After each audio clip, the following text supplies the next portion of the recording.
Hello, today we're going to discuss everything you need to know about PTSD and VA benefits for PTSD.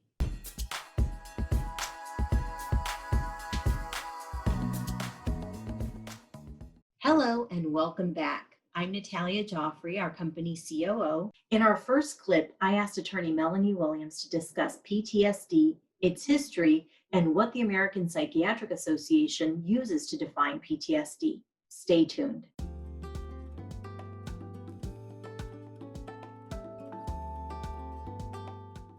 There's a lot of talk about PTSD. A lot of people think they know what it is, or how the VA is going to evaluate it. But things aren't always what they seem, right? Especially when it comes to this condition. Yes.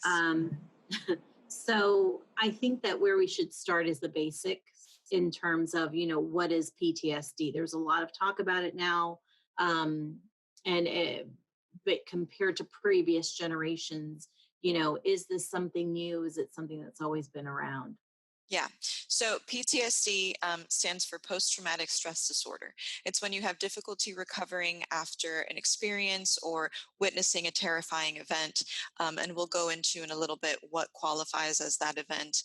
So basically, there are different triggers that bring back memories of the trauma, and it causes intense emotional or physical reactions. That's the basics of PTSD. Now, we assume that it's been around, forever, but it really only became a diagnosable condition in 1980 when yes, I know that tends to be surprising because before they tend to call it things like shell shock, or it would get misdiagnosed as adjustment disorder or even a personality disorder. But so in 1980, the American Psychiatric Association added it into the DSM-3. So that's when it became an official recognized condition. So Melanie, what is the DSM-5? So DSM stands for the Diagnostics and Statistical Manual of Mental Disorders. It's produced by the American Psychiatric Association. Right now we're on the 5th edition that came out in 2013. And so throughout the years, there have been different editions where the criteria for PTSD vary slightly. Hi, and welcome back. Now, before we dive into the VA's PTSD criteria, and it is quite a bit of information, it is important to understand how to even get PTSD service connected. We have seen countless veterans who have been denied their initial claim for PTSD, even though all of the symptoms are there. Find out why this is and what you can do to get service connected for PTSD with this next clip featuring attorneys Matthew Hill and Hill Ponton.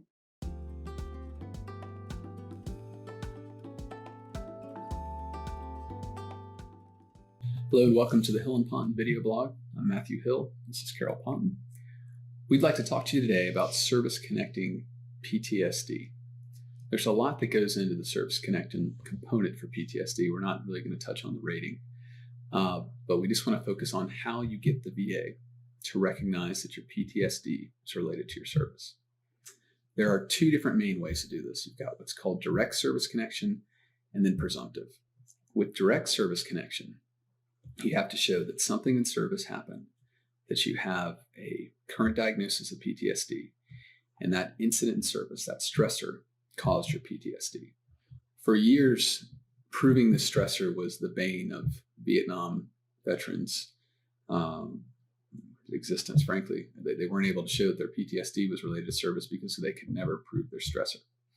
The VA has taken that away now for military, what do they call it? Fear of hostile military action or activity. That helps all veterans who are in a war zone. And that's a presumptive way now. So if you were in a war zone and the VA can say that you had fear of military hostile activity, then you do not have to show that you had a stressor. You don't have to go prove a stressor. Now, going back to direct service connection, what does it mean to prove a stressor? To prove a stressor, you have to have independent evidence of your own word. So if you were hit by a car accident, if you have a police report showing that you were in the accident, that would be independent verification. If you got into a fight and you have a friend fill out a buddy statement that you were in the fight and it occurred and you got hurt, that would be verification. So that's how you show direct service connection. Back to the presumptive. this has made combat veterans' lives a lot easier, and that they don't have to go out and find a buddy, find an after-action report, what happened to them while they were in a battle. Now what they just have to do is show that their PTSD, their mental illness is related to that battle, is related to what happened in service. But of course, there are roadblocks on all of these. We are dealing with the VA. Exactly. One of the roadblocks I see is, again, I spoke to this, proving your stressor. The car accident, if it was 30 years ago, it might be hard to find a police report. The people that you were with, you might not longer know, or they might now be deceased. Those can all be problems in showing direct service connection.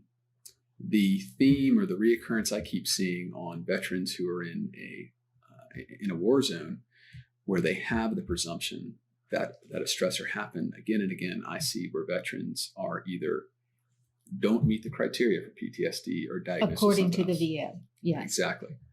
The VA has a list of 7 things that you have to show, and there's 7 different criteria. If you meet all except one, you don't have PTSD according to them.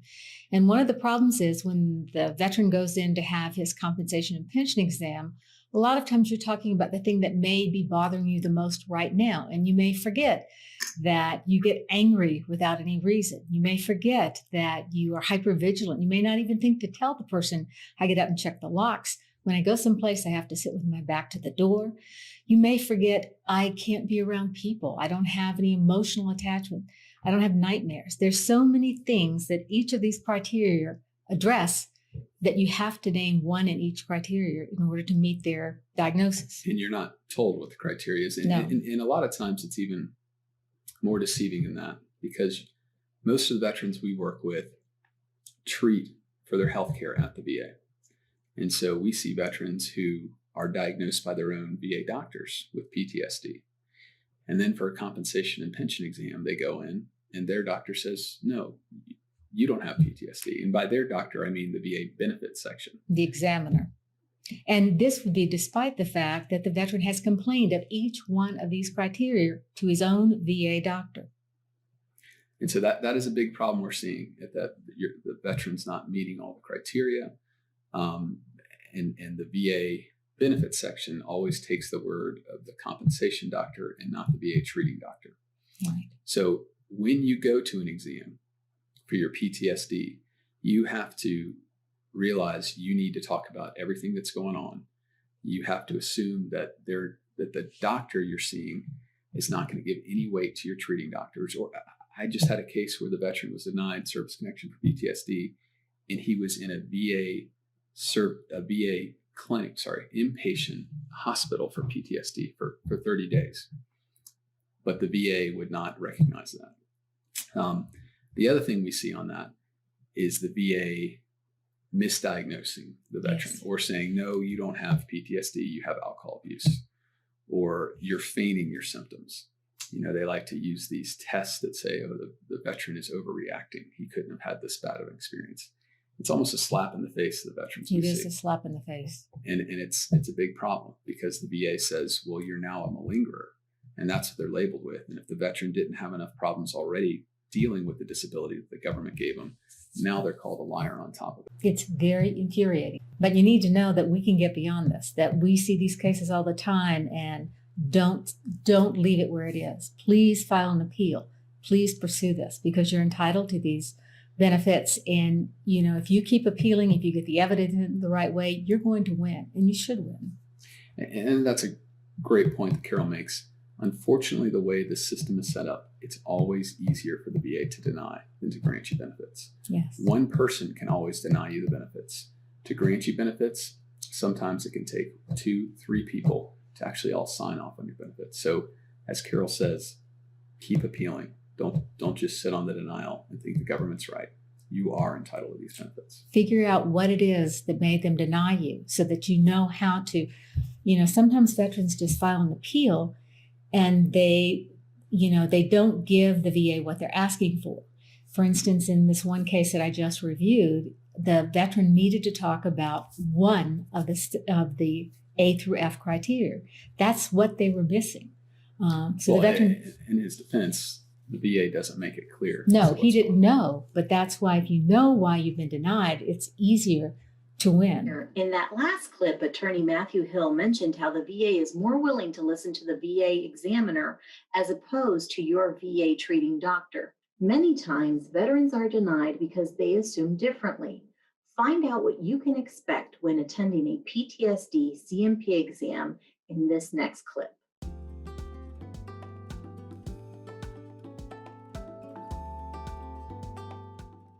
Rachel, would you like to tell them a little bit more about what to expect during the exam? Absolutely. When you attend your examination, you'll meet with the examiner.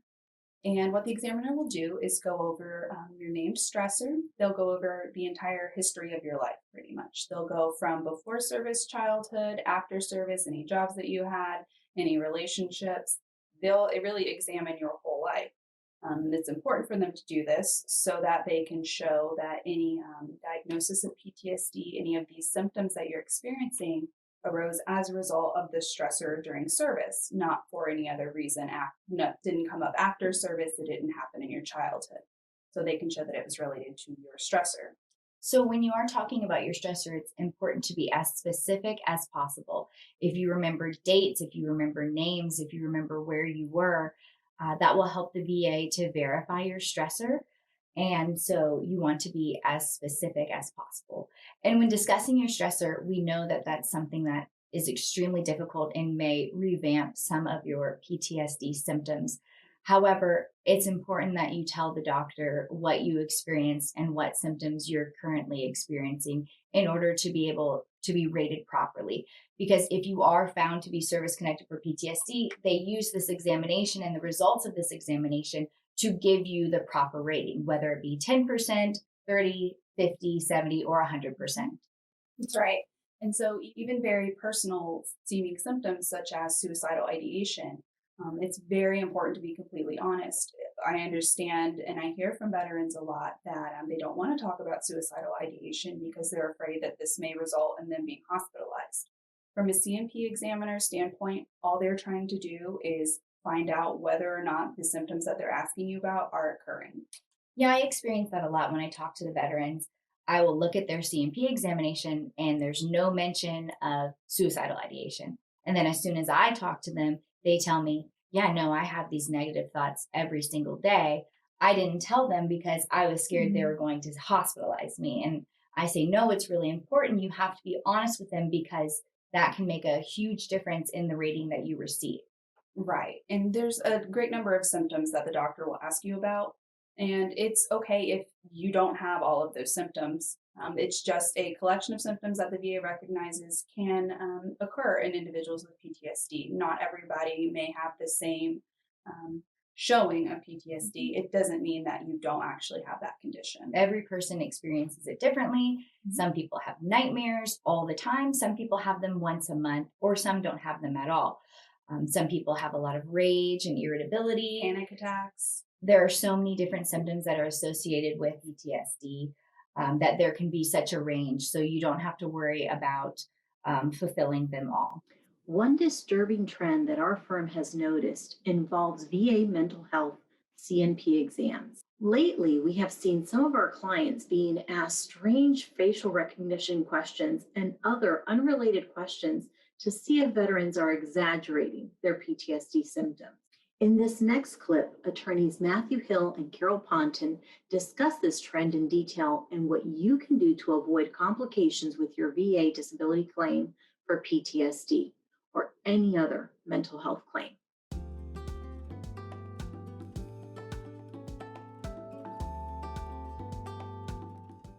And today we'd like to talk to you about C&P exams, specifically psych C&P exams.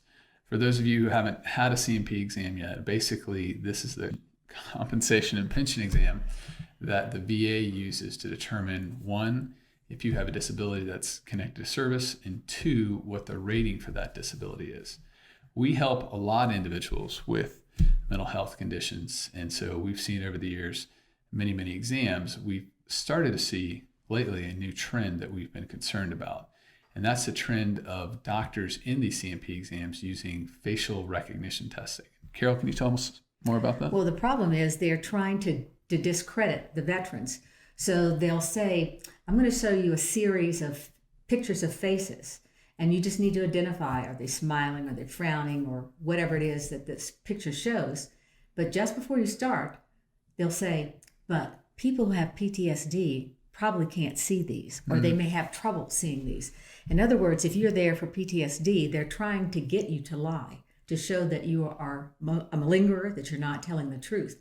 I find this very disturbing, and it seems to be growing. So sometimes it's the doctors that at the actual VA where the test is, and sometimes it's these QTC or VES doctors. Those are doctors that are set up by the VA when they can't handle them in their own medical center. Hospitals. So they'll send you out to one that's paid for. They pay for a private exam by a private doctor. An exam by a private doctor. So if you go to an exam and somebody starts telling you, first of all, I'm going to show you a series of faces, for instance, and you describe what they are, but then they warn you that be careful if you have PTSD or whatever, that you may not be able to understand or see these. Don't fall for it. Tell them the truth. Tell them what you see. Don't ever let anybody mislead you, because then that destroys your whole claim, because now they've established that you can't be believed. Right. And this goes back to something we've talked about before as far as having a witness in the room. A lot of times during these exams, they will not allow a witness. And there's a reason. But even if they don't, this is something that you could go out and report to that witness right away and say, he made me do this and it was strange. And that way that person knows before the results are even published. And if they come back and try to say you're a malingerer or faking, basically, then you already have somebody who can basically also help your story or add to your story as far as what was done in that room and what was not done. Right. But you want to tell the truth. You want to identify faces, whatever it is. And that should get your attention immediately. If some examiner tells you something like that, because you have PTSD, you may not be able to see these. That's a real warning. Now let's take a closer look at the criterion that veterans must meet before being diagnosed with PTSD according to VA standards. This next one will be a lengthy discussion, but I promise you there is much to learn here, as attorney Melanie Williams explains. Stick around and feel free to ask any questions below.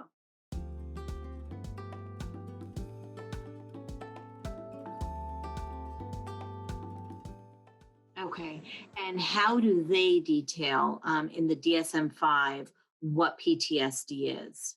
Yeah, so there are different criteria, A through H, and we'll kind of look at each one in detail, although I'll skip some of the lots of details because it can get very tricky. But basically, you have to have a stressor. So that's the first criteria. Criterion That's number one, right? Yes. Okay. So there has to be some kind of traumatic event, some catastrophic event. And specifically, it has to be actual or threatened death or injury or sexual violation. So it has to be something either that you experienced or you directly experienced it, or you witnessed it happen to someone else. For example, if you're in combat and you see one of your friends die, or even, if maybe you weren't in combat, but you were in Iraq and, you're driving and you have to be careful of IEDs that may be in the road. So that fear of death, that threat of death counts as a stressor for PTSD. So let's give a real world example. And I know we used to talk about, if you witnessed a plane crash, that wouldn't necessarily do it. But if you witnessed a helicopter crash and your best friend was on that helicopter and you watched it burn before you, that might do it. Yes. Is that accurate? Yes, exactly. Yeah. It needs to be almost like a direct correlation to you, right? Correct. Yeah. So either you directly experience it or witnessing it. The only other way is if you learned about it happening to a loved one. So like if, a loved one suffered a rape or if a loved one died and when you learn about that, you can suffer from PTSD due to that trauma. Okay, so I didn't think that experience would apply. Mm-hmm. So it does. Yes. Okay. So that's stressor. Wow, that was just stressor. We've got 7 more to go, right? Yes, yes, exactly. Okay. Um, So the next one is? It's called intrusive symptoms.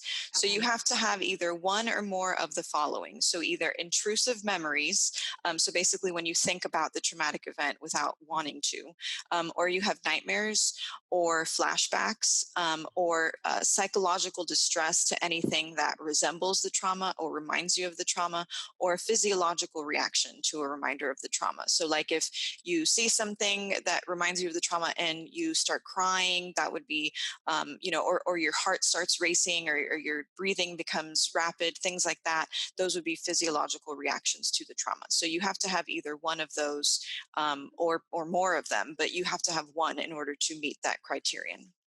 What about when they correlate? For example, I had a friend, he used to always have to face the door, but even facing the door, like sometimes if somebody slammed a door behind him, he had been in Vietnam. I mean, he would jump out of his skin. And actually even go to this position, which was to hold his weapon. Yeah. So would that fall under the intrusive symptoms category? That's actually a different symptom under a different criterion. And so we'll go over that in a minute. Intrusive memories is more if, you're just in your daily life, all of a sudden, like the images of what happened come back to you. Come back to you. Yes, exactly. Okay. Unexpectedly, I guess we could say. Right. Okay. That's a good way. Number 3. Avoidance symptoms. So Okay. again, either you avoid any memories or thoughts or feelings associated with the trauma, or you avoid just any reminders, like certain people, certain places, certain activities. So you try to stay away from anything that could remind you of the trauma. Okay. Number 4. So it's called negative alterations in cognition and mood. So basically, it just means either you can't remember a certain part of the trauma, or if you have persistent, exaggerated negative beliefs about yourself or the world. So, for example, a lot of times veterans feel like they can't trust anybody. No one can be trusted. The world is a bad place. Extreme negative beliefs that would qualify under this criterion.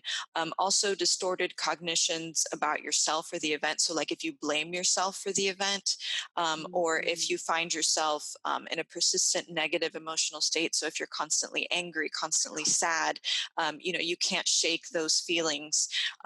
Also diminished interest or participation in activities. So you no longer do the things that you used to enjoy. Or if you have feelings of detachment or the inability to experience positive emotions. So all of a sudden you find that you no longer love your loved ones, you no longer can be happy, you no longer want to be around the people that you care about. Any 2 of those symptoms that I mentioned falls under this criterion so that you can meet the diagnosis. I've heard a lot of veterans talk about that, the lack of contentment. It's like they're home by themselves. They feel sad. They feel lonely. They could be at a family reunion with 100 people around them, and yet they don't want to talk to them. They don't want them to talk to them. Right. Not only do they not want to talk to them, they don't want to be talked to. Right. And they feel as sad and lonely surrounded by a group of people than if they're by themselves. Mm-hmm. So that's the kind of thing that we're talking about there with that. Yes. Yeah. I mean, I've even heard veterans say that all of a sudden they feel like they don't have love for their child or their spouse. It's just almost like a disconnect of feelings. All of a sudden, you no longer have these positive feelings. And I know you were talking about the lack of belief in like the world and what's good, and that there is no good. And is that where paranoia comes into play as well? You know how sometimes they'll think, all of their calls are being tapped, they're being watched, things like that. Yeah, that's definitely tied into it, because, if you feel that no one can be trusted, it then leads into the paranoia, which is also one of the next symptoms that we'll talk about, and goes along with what you said. So the next criterion is alterations in arousal and reactivity. Basically, this means irritability, reckless or self-destructive behavior, hypervigilance, exaggerated startle response, problems with concentration, sleep disturbance. So the examples that you mentioned, being overly suspicious. A lot of times veterans have to walk around the perimeter of their house before they go to sleep to make sure that, nothing's out there, or they have to look under their car to make sure there are no bombs under their car whenever they go to leave the house. That would be hypervigilance. The other example that you mentioned, if there's, a loud slamming door, or any kind of loud noise like fireworks, a car backfiring, and the veteran jumps or, assumes that position like you mentioned, that would be exaggerated startle response. So those would fall under this criterion, which is Criterion E. And that's the alterations in arousal and reactivity. Yes. It seems like such a bizarre term. Like you hear that and you're like, what does that mean? What does that mean? Yeah.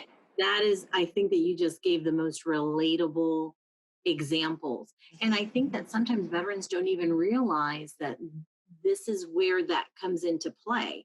Like I knew another veteran, every single time he left his house, when he would come home, he'd have to check the entire house, every single closet, under every single bed, every single nook and cranny, and had trained his dog to check it with him. But to him, that was his normal. Right. And so, but really it's a part of this condition. Exactly. Yes. It's a symptom, and it's a very common one that so many veterans have without realizing that, that's not something that, everyday ordinary people do. Same thing. Irritability is another one that they just find themselves getting really angry about small things and not understanding why. It's because it's a symptom of PTSD. Okay. Next criterion. Yeah, so here we get a lot shorter in the criterion, so it gets a little easier from here on out. So basically, the duration of the symptoms, it has to last more than 1 month. If not, it doesn't really count as PTSD. The next one is there has to be an actual functional significance. So it has to cause significant distress or impairment in your social or your occupational areas of functioning. So basically, even if you have all these symptoms, but that doesn't affect you in any way, then that's not PTSD. It has to be something to the point where it is actually affecting your ability to function. The last criterion would be, it can't be attributable to any substances. So, if you're doing any kind of drugs or alcohol or anything, and that causes these symptoms, then that's not PTSD. It would have to be attributable to the stressor that you experienced. And that's got to be a slippery slope, because you and I both know that a lot of veterans, unfortunately, at some point, sometimes self-medicate because of these symptoms, because they want to forget, because they're up all night with nightmares, because they're tired of feeling sad, so they want something to bring them up, or they're so. It's still, would you say that even if there's been a history of substance abuse or alcohol abuse, that's something that you can potentially work with to differentiate that it was a form of self-medication and not really what was causing the symptoms to begin with?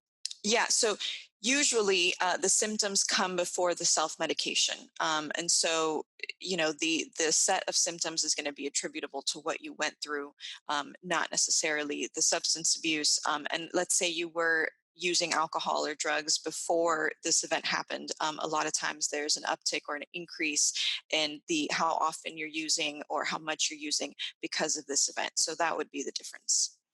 Understood. That's a great explanation. And just to be clear, that in order to meet the criteria of PTSD under the DSM-5, you need to meet the criteria for all of these. So all 8 that we just discussed. Is that accurate? Correct. But so within each criterion, depending on which one it is, you only have to meet either 1 or 2 of the symptoms. So you don't have to necessarily have every single symptom that we mentioned. Right. It's within each category. You have to have either 1 symptom or 2 symptoms of that category. Welcome back. Now that we know the criteria behind PTSD, we can finally get into how PTSD is rated according to the VA. Some of these ratings can be downright insulting to the veteran, considering how impactful certain PTSD symptoms can be to a veteran's life.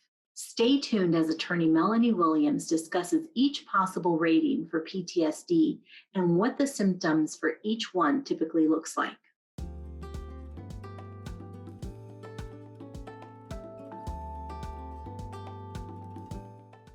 Okay. Are there any other exceptions or additions or anything like that? Because I know that with you all, it's always, but wait, there's more. There's always some exception or some, exclusion or addition.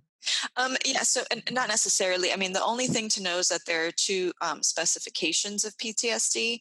Mhm. So there's something called dissociative specification, and the other is delayed specification. So basically, people who respond to trauma-related stimuli. That when it tends to be more focused on the dissociative symptoms, so like flashbacks are dissociative symptoms. So we know that that is a symptom of PTSD, but sometimes it's more focused on those specific types of symptoms. The other thing that you need to know is delayed onset of PTSD or delayed specification. So basically, when symptoms are developed not until at least 6 months after the trauma happened. And a lot of times this happens to veterans because if you're able to kind of maintain routine and structure in your life, a lot of times you're able to kind of keep those memories at bay. But then if you have a major life event, like all of a sudden you lose your job or you retire and you find yourself having all this time, that tends to bring on the flood of memories and emotions. And that's when the PTSD develops. So that would be delayed onset PTSD.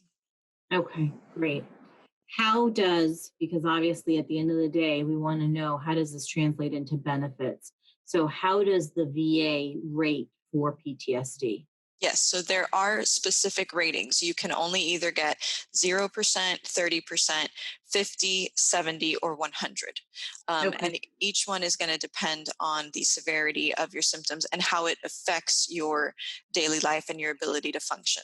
So a 0% is if it doesn't interfere with your work or school or family life or anything.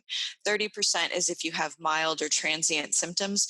So basically, if the symptoms kind of come and go, it only happens sometimes when you're significantly stressed, or if it's controlled by medication. 50% is when it causes reduced reliability and productivity. Usually that's specifically at work. 70% is when it causes deficiencies in your daily life. So again, whether it's school, work, family life, there are significant difficulties, significant impairment in your ability to function. And of course, 100% is total and complete occupational and social impairment. Yeah. I would like to just mention, and I'm sure you'll concur, that what we often see is that they're initially given a very low rating, and then we have to fight to get more.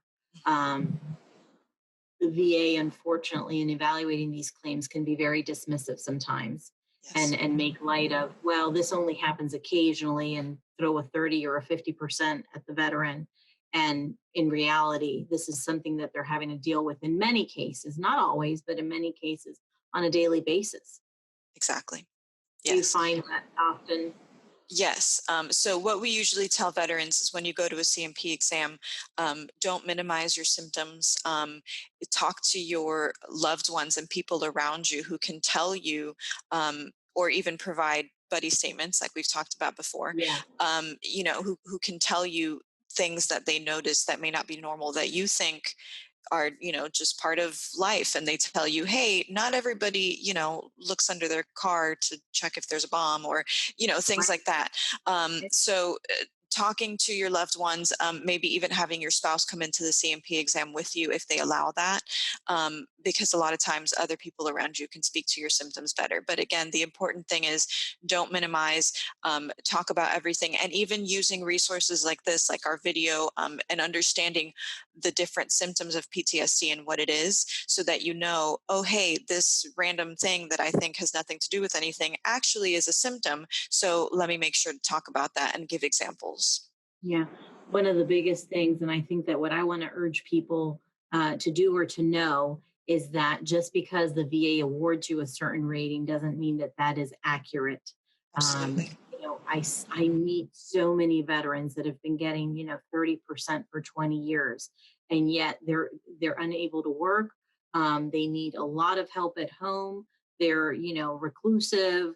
They have issues whenever they do go out, whether it be, chasing someone 3 miles on the highway just to tell them off because they cut them off, Yeah. things like that. And they don't Absolutely. realize that's not normal, and you should be getting a higher rating if Right. that's the situation that you're in. Yeah, if you find yourself constantly getting fired or having to quit because you can't get along with your coworkers or your supervisors, that usually means that you can't work because of your condition, because of your PTSD. So you'll want to make sure that you try to get a higher rating, but to get to 100%, it doesn't just have to be that rating. You could qualify for individual unemployability. Now, you may be wondering, if so many things can go wrong, then what can I do to ensure that I get the proper rating for my PTSD? In the past, we've covered PTSD and unemployability benefits. In this next clip, attorneys Matthew Hill and Carol Ponton discuss mental health ratings, including VA unemployability, and how the regional office and the BVA handle these claims.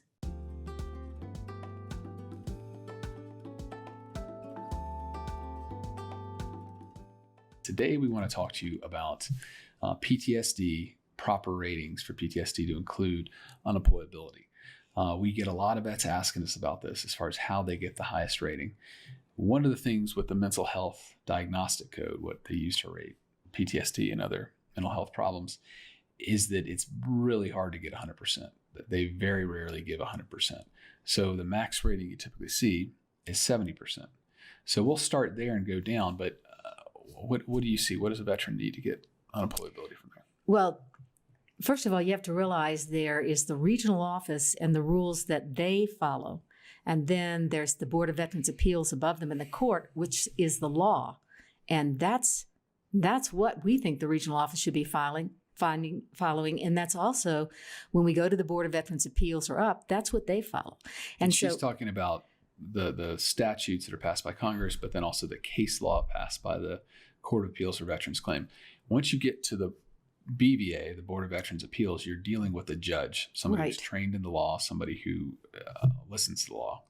But at the regional offices, they work off of a manual, which in our opinion, doesn't quite follow how the law should be. For instance, the law says that if you have a 70% rating for PTSD and they know you're not working, they should automatically consider you for unemployability.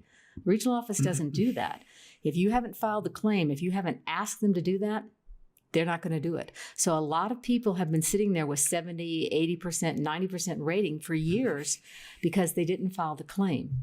And yet they can't work. And the VA knows it. So it's really important that if you feel you can't work, whether you have a 50% or a 70% or a 30%, file an unemployability claim. That's the form VA 21-8940. All it asks is why you can't work, name and address, and where you worked, and how long previously, ago that was. Right. And just to put this in perspective, we're talking about the difference between, I think, $1,300 for 70% and just about $3,000 for 100%. So it's significant. Yeah, 70% rating does not equal 70% of 100% compensation. Exactly. If that makes more sense. So it's really important to file that form. It's also important when you are at 70% to let the VA know symptoms that would affect your ability to work. And what I mean by that, with PTSD in particular, you find that the individuals, they do not like being around other people. They get angry easily. And the biggest one I see is they can't put up with bosses who are idiots. They can't just fall in line and keep their mouth shut when they're hearing something they think is ridiculous. And, maybe they can for a day, for a week, or a month, but pretty soon they just let that person have it and let them know what they really think. That doesn't do too well when you're trying to stay in the workforce. Right. So again, we'd say file that claim for unemployability if that's what's keeping you working. Let them know what parts or how the PTSD in particular is affecting you at work, meaning how is it interfering with your ability to work with others or just to do your job. And maybe people who worked with you will do a letter for you and say, this person is a really nice person, but I found that they didn't trust other people. They didn't want to be around them. And they became angry when other people would make mistakes. They wouldn't put up with the boss when their boss seemed to be asking them to do something stupid. It can really help you to have letters in of your boss. Maybe your boss didn't really want to let you go, but they had to. Mm-hmm. If they'll do letters for you, put those in the file. That could help you enormously. So far, we've covered the PTSD criteria, C&P exams, and more. But what about lay evidence for your PTSD claim? In this next clip, our law firm's founders, attorneys Brian Hill and Carol Ponton, discuss the importance of buddy statements and how effective they can be for mental health claims.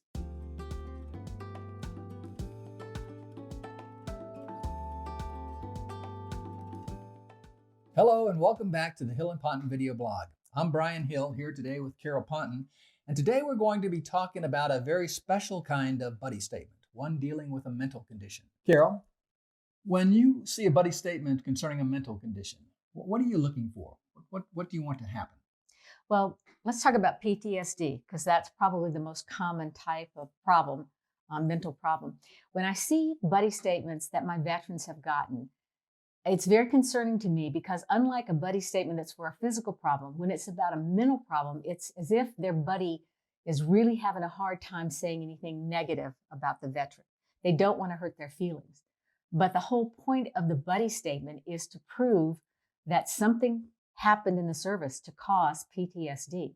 So once again, you take someone who knew you and you show to the VA how they knew you, how well they knew you before service. And then after service, what is it that they noticed? Say before service, you had lots of friends, you were out, picnics, parties, socializing, you were one of the gang. The veteran needs to say, how were you different when you came back? Instead of just saying you were different, they need to use specific examples. For instance, you didn't want to hang out with your friends. You wanted to isolate. When you did go out with them, you would sit with your back to the wall, and it was like you couldn't wait to leave. You were nervous. You were short-tempered. You get upset about things which you never would before. Those are specific things that someone has observed in you, and it can show why you have PTSD and that you didn't have it before. So when you take a buddy statement for a mental problem, make sure the person knows, look, I know you're not saying something great about me, but yeah, be honest. Tell me what you're seeing, because that's how you prove this to the VA. You know, one of the things that I've found in doing this for 45 years is that when you're dealing with a mental condition, the worst person to talk about that is the veteran himself, because he doesn't want to admit to himself that he has these problems. So these buddy statements need to come from wives, from children, from people who love you. And as Carol says, they need to understand that this is not, we're not pulling punches here. You need to say what you see. So work on these things because they can be very, very powerful. Very powerful. Lastly, we want to clarify one major question we get asked often regarding mental health conditions. You may have heard they are rated according to the same criteria. So what does this mean if you have two mental health conditions that you would like to receive VA benefits for? In this next clip, our attorneys discuss how the VA handles multiple mental health claims for the same veteran.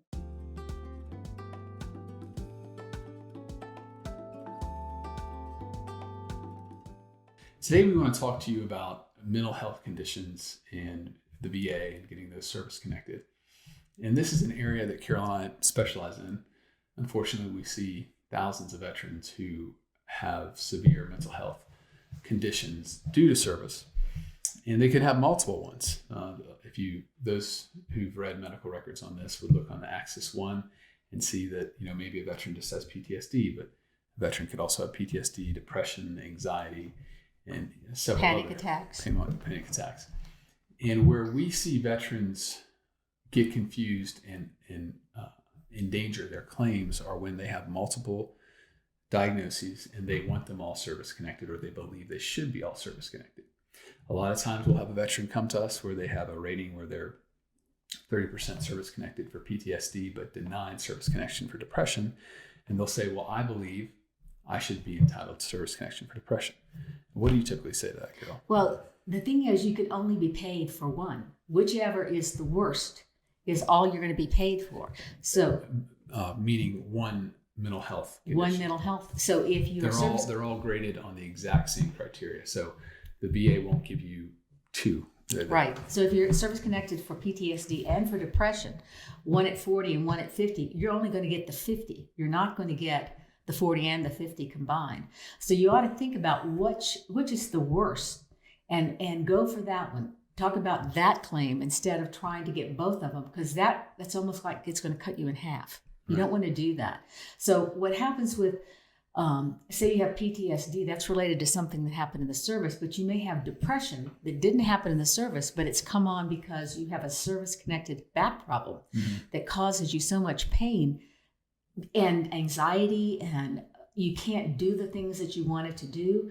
You see your family go off to baseball games. You can't sit on those bleachers. So you become terribly depressed. That may be the better claim to pursue. But you have to think about it. Which affects me the most? But realize you're not going to get both.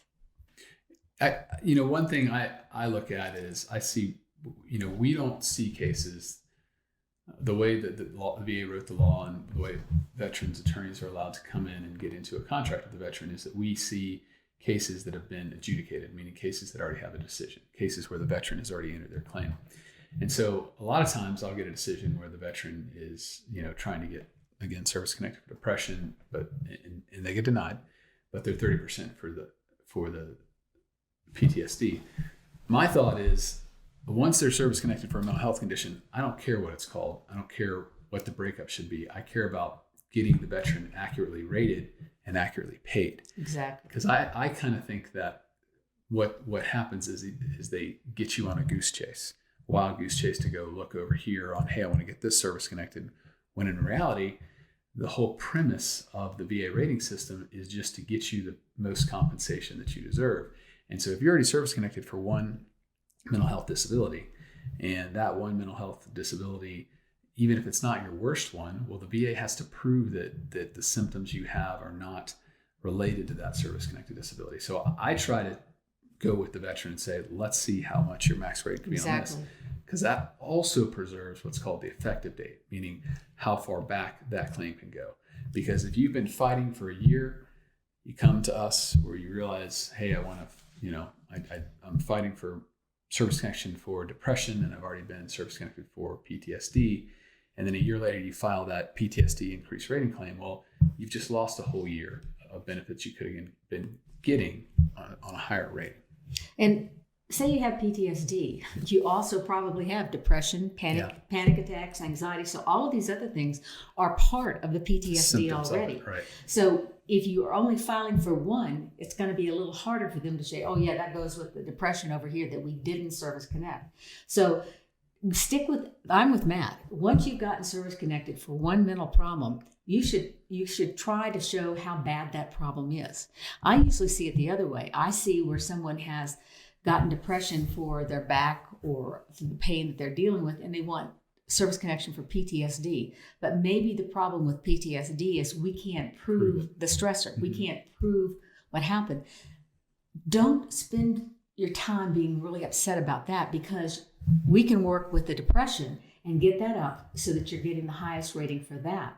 That's the problem I see is veterans will worry so much that they're not getting service connected for something, but not realize it's not really going to make a difference to you. Well, there's more ways, exactly. More than one way to get what you deserve. And, as Carol said, it's getting the outcome, not necessarily the label. This system's not about the labels. The system is about getting you the benefits. Exactly. Well, thank you for tuning in today, and we look forward to seeing you again here soon.